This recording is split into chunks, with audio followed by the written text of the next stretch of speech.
Tim SUS akhirnya bongkar sosok oknum berinisial E terlibat suap tutupi kasus Vina. Namun sebelum kita bahas lebih lanjut, sempatkan jari Anda untuk menekan tombol subscribe, like, dan nyalakan lonceng notifikasi agar Anda tidak ketinggalan berita-berita terupdate dari Seleb.com. Sosok oknum berinisial E yang memiliki peran penting dalam kasus Vina Cirebon kembali menjadi sorotan setelah diungkapkan oleh tim pencari fakta independen. Sosok E diduga terlibat suap untuk mengaburkan fakta-fakta dalam kasus ini. Hal ini diungkapkan oleh Sabto Wibowo Sutan, tim pencari fakta independen dalam kasus Vina Cirebon. Sabto mengungkapkan adanya kejanggalan serius yang berkaitan dengan proses hukum yang tengah berjalan pada kasus Vina. Dalam perkembangannya saat ini, mereka menemukan bukti adanya percobaan suap terkait dengan para saksi-saksi untuk merekayasa keterangan yang sebenarnya. Ia menyebut bahwa upaya ini jelas bertujuan untuk mengaburkan fakta-fakta kasus Vina Cirebon yang sudah ada, meskipun prosedur yang benar harus diikuti dalam proses hukum.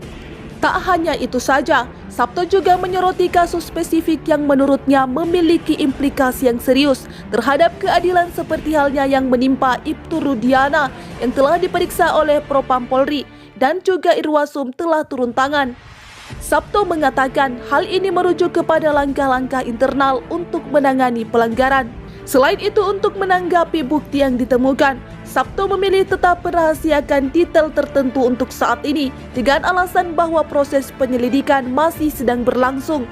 Namun ia menegaskan bahwasannya bukti yang mereka peroleh sudah sesuai dengan pasal 184 KUHP yang menyebutkan bahwa 5 jenis bukti yang sah dalam hukum pidana.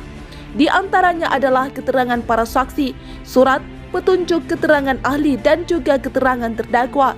Oleh karena itu, Sabto mewakili tim pencari fakta independen meminta agar kasus ini segera dituntaskan untuk menghindari opini publik yang salah. Ia juga mengingatkan bahwa siapapun yang terbukti bersalah dalam proses ini harus diproses secara hukum dengan tegas.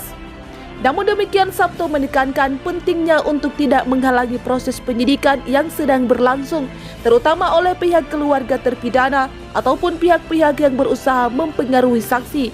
Meskipun demikian, Sabto tidak menyebutkan nama-nama secara langsung terkait dengan kasus Vina Cirebon. Ia mengatakan bahwa saksi dengan inisial E dan pihak yang terlibat lainnya telah disampaikan kepada pihak berwenang.